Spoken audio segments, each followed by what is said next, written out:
जय श्री राधे कृष्णा। आप सभी का डिम्पी क्रिएशन चैनल में स्वागत है। आज आप सब सुनेंगे वट सावित्री व्रत की कथा। आप सभी माताओं बहनों को वट सावित्री व्रत की ढेर सारी शुभकामनाएं। आप सभी के जीवन में लक्ष्मी नारायण की कृपा से आप सभी को सभी प्रकार की सुख समृद्धि की प्राप्ति हो।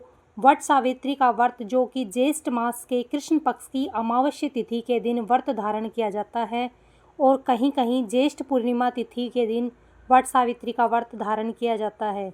जो कि ज्येष्ठ अमावस्या तिथि के दिन वट सावित्री का व्रत धारण किया जाता है। यह व्रत, जो कि सौभाग्यवती स्त्रियों के लिए यह प्रमुख पर्व माना गया है। इस दिन विशेष प्रकार से वट वृक्ष की पूजा करने का विधि विधान है। वट वृक्ष, जिसे बरगद का पेड़ भी कहा जाता है, बरगद पेड़ के नीचे इस दिन बैठकर पूरे विधि विधान के साथ पूजन करना चाहिए। जिस प्रकार पीपल वृक्ष को पूजनीय माना गया है, उसी प्रकार से बड़ के पेड़ को भी पूजनीय माना गया है। इसमें ब्रह्मा विष्णु महेश का वास माना गया है। इस व्रत को धारण करने से स्त्रियों को सौभाग्य अटल होता है, दाम्पत्य जीवन में खुशहाली होती है, पति की आयु लंबी होती है तथा सभी प्रकार के सुखों की प्राप्ति होती है। वट सावित्री को, जिसे कि बहुत से जगहों पर बरसाइत के नाम से भी जाना जाता है, यह व्रत सभी जगहों पर मनाने की अपनी अपनी परंपरा है। इस व्रत में, जो कि त्रयोदशी तिथि से ही व्रत को शुरू माना जाता है, अमावस्या तिथि के दिन तक पूजन आदि का कार्य किया जाता है और विशेष प्रकार से अमावस्या तिथि के दिन, वट सावित्री के दिन, जो वट वृक्ष के पूरी विधि विधान के साथ पूजा करनी चाहिए। जल, मौली, रोली, चावल, गुड़, भीगे हुए चने, धूप दीप से वट वृक्ष के पूजा करनी चाहिए। समस्त श्रृंगार की वस्तुएं अर्पित करनी चाहिए। इस दिन, जो कि सत्यवान सावित्री ब्रह्मा सावित्री का पूजन किया जाता है, पूजन संपन्न होने पर इसके बाद वट वृक्ष में कच्चा सूत मोली लपेटना चाहिए और फिर वट वृक्ष की 7 बार परिक्रमा करनी चाहिए। इसके बाद फिर वट सावित्री व्रत की कथा सुननी चाहिए और सभी को अपने वट वृक्ष के पत्तों से सभी गहने पहनने चाहिए। इससे अखंड सौभाग्य का आशीर्वाद प्राप्त होता है। तो आइए सुनते हैं वट सावित्री व्रत से जुड़ी हुई पौराणिक कथा। तो बोलिए प्रेम से सावित्री माता की जय, लक्ष्मी नारायण भगवान की जय, सर्व देवी देवताओं की जय। बहुत समय पूर्व की बात है, मद्र देश के अश्वपति नामक एक परम ज्ञानी राजा थे। उन्होंने संतान की प्राप्ति के लिए पंडितों की सम्मति से भगवान सावित्री देवी की आराधना की। इस पूजा से उनके यहाँ एक पुत्री का जन्म हुआ। उन्होंने उनका नाम सावित्री रखा। सावित्री सर्वगुण संपन्न थी।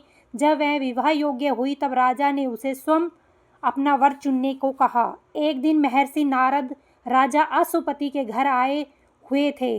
तभी सावित्री भी अपने लिए वर चुनकर लौटी। उसने आदर पूर्वक नारद जी को प्रणाम किया। नारद जी के पूछने पर सावित्री ने बताया कि महाराज, राजा दमित सेन के आज्ञाकारी पुत्र सत्यवान को मैंने अपना पति बनाने का निश्चय किया है।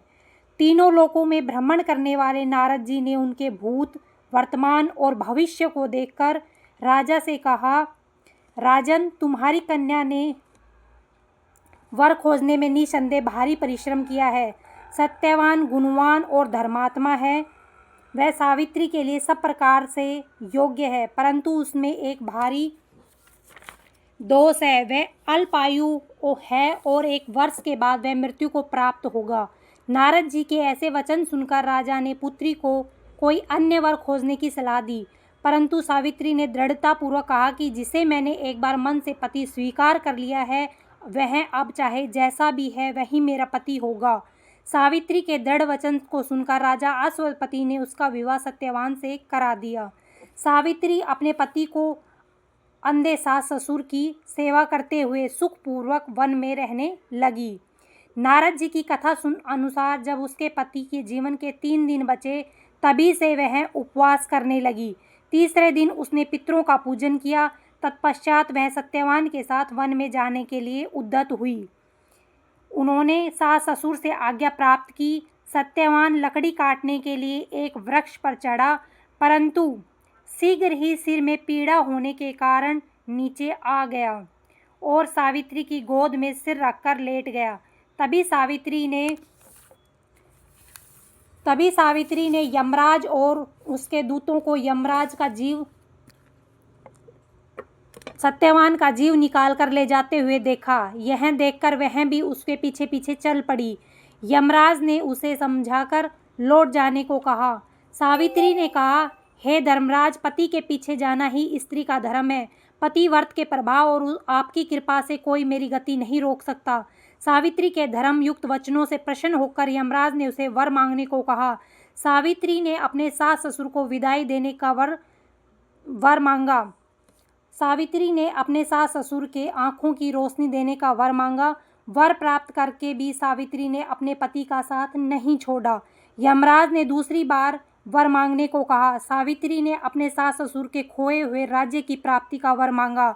वर देने के बाद यमराज ने पुनः सावित्री को वापस लौट जाने का आग्रह किया, परंतु सावित्री अपने वचन पर अडिग रही।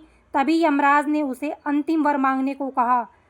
तभी सावित्री ने सत्यवान से 100 पुत्रों का वर मांगा। सावित्री के पति भक्ति और युक्तिपूर्ण बंधनों में बंधे यमराज ने सत्यवान के जीव को पाश्चात्य मुक्त कर दिया। सावित्री को वर देकर अंतर्ध्यान हो गए और लौटकर वट वृक्ष के नीचे आए। सत्यवान के मृत शरीर में जीवन का संचार हो गया। इस प्रकार सावित्री ने अपने पतिव्रत धर्म का पालन करके अपने सास ससुर कुल पितर कुल को दोनों का ही कल्याण किया। इस प्रकार से जो भी वट सावित्री व्रत का पालन करती हैं तो उनका सौभाग्य अटल होता है, पति की आयु लंबी होती है, दाम्पत्य जीवन खुशहाल होता है तथा सभी प्रकार के सुख समृद्धि की प्राप्ति होती है। और आप विशेष प्रकार से वट सावित्री व्रत के शुभ पूजा में बड़ के पेड़ के पत्तों से बने हुए गहनों को भी धारण करना चाहिए और अपनी पूजा संपन्न करनी चाहिए।